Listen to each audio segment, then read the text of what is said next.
இந்த குடியுரிமை சட்டமாக இருக்கட்டும், இஸ்லாமியர்களுக்கு எதிராக ஒவ்வொரு சட்டங்களும் வந்து பிஜேபி கொண்டு வரும்போது யார் முதல்ல நின்று இது பண்ணா? ஏதாவது ஒரு கலச்சூழல் சொல்லுங்க. எனக்கு இன்னைக்கு வந்து நீங்க தாவேக்காவை ஆதரிக்கணும்ன்ற ஒரு நிலைக்கு நீங்க சொல்றீங்கல்ல, இன்னைக்கு திமுக வந்து எந்த அளவுக்கு ஒரு குற்றச்சாட்டு நீங்க சொல்லுங்க. இந்த கடந்த 5 ஆண்டு காலத்துல வந்து இஸ்லாமியர்களுக்கு பாஜக அரசால் ஏற்படுத்தப்பட்ட ஒரு மிகப்பெரிய நிர்பந்தம், ஒரு கடினமான சூழல்ல திமுக எந்த இடத்துல இஸ்லாமியர்கள் முதுகுல குத்துச்சுன்னு சொல்லுங்க. எல்லா இடத்துலையும் சட்டத்தை வந்து இது நான் எதிர்த்தாங்க. வக்ஃப் போர்டு சட்டமாக இருந்தாலும் கடுமையாக வந்து திமுக எதிர்த்து. ஆனால் வக்ஃப் போர்டு சட்டம் இந்தியாவிலேயே முதல் முறையாக வந்து இது போட்ட ஸ்டேட், அமுல்படுத்தப்பட்ட ஸ்டேட் என்னங்கிட்ட தமிழ்நாடு. தெரியுமா உங்களுக்கு? தெரியுமா? இல்லை, தெரியல, சொல்லுங்க. மம்தா வந்து சொன்னாப்புல நாங்கள் இந்த சட்டத்தை வந்து அமுல்படுத்த மாட்டோம். திமுக எல்லாத்துலேயுமே இந்த இரட்டை வேடம். சிறைவாசிகள் விடுதலை இதுவரைக்கும் நடைபெறவில்லை.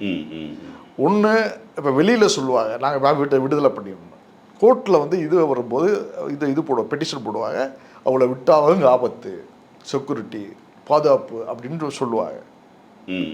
இல்லை, நீங்கள் நம்புறீங்களா? நீங்கள் ஒரு மாநில அரசுக்கு வந்து சிறைவாசிகளை வந்து முழுமையாக விடுதலை பண்ணுறதுக்கு, நான் சொல்கிறது வந்து தேசிய பாதுகாப்பு சட்டத்தில் வந்து அரசு அப்படி ஒரு முன்மாதிரி நான் சொல்கிறேன் சார். சிறைவாசிகளே இப்போ விடுதலைக்கு அரசு வந்து விரும்பினால் விடுதலை செய்யலாம். இப்போ மற்ற குற்றவாளிகளுக்கு என்ன இது கொடுக்குறாதோ அரசு வந்து அனுமதிக்கு, அதே மாதிரி முஸ்லீம் சிறைவாசிகளையும் அனுமதிக்க வேண்டியதானே. சலுகை கேட்கல சார். சரி, மற்ற அமைப்பு மற்ற குற்றவாளிகளுக்கு என்ன நிலையா அதே தானே. இல்லை, இப்போ வந்து இப்போ தாவேக்கான்றது இப்போ இன்னொரு சொல்லுங்க சார். நீங்க இது இவ்வளோ தூரம் விவாதம் பண்ணல. இது முஸ்லீம்களுக்கு என்ன இந்த திட்டங்கள் அலோன்ஸ் பண்ணிச்சு? வெல்ஃபேர் திட்டத்தை நீங்கள் சொல்லுங்க, ஒன்று சொல்லுங்க. திமுக 5 ஆண்டு ஆட்சியில் என்ன இந்த திட்டம், வெல்ஃபேர் திட்டம்? இல்லை, பரவலாக வந்து இன்னைக்கு வந்து இஸ்லாமியர்களை இன்க்ளூட் பண்ண ஒரு மிகப்பெரிய சீர்திருத்தமான சட்டங்கள் தான் இந்த ஒட்டுமொத்த தமிழ்நாட்டு மக்களுக்கும் கிடைச்சிருக்கு. என்ன திட்டம் சொல்லுங்க, நீங்க சொல்லுங்க. மகளிருக்கான விஷயங்கள்ல இஸ்லாமிய பெண்களும் இன்க்ளூட் ஆகுறாங்க.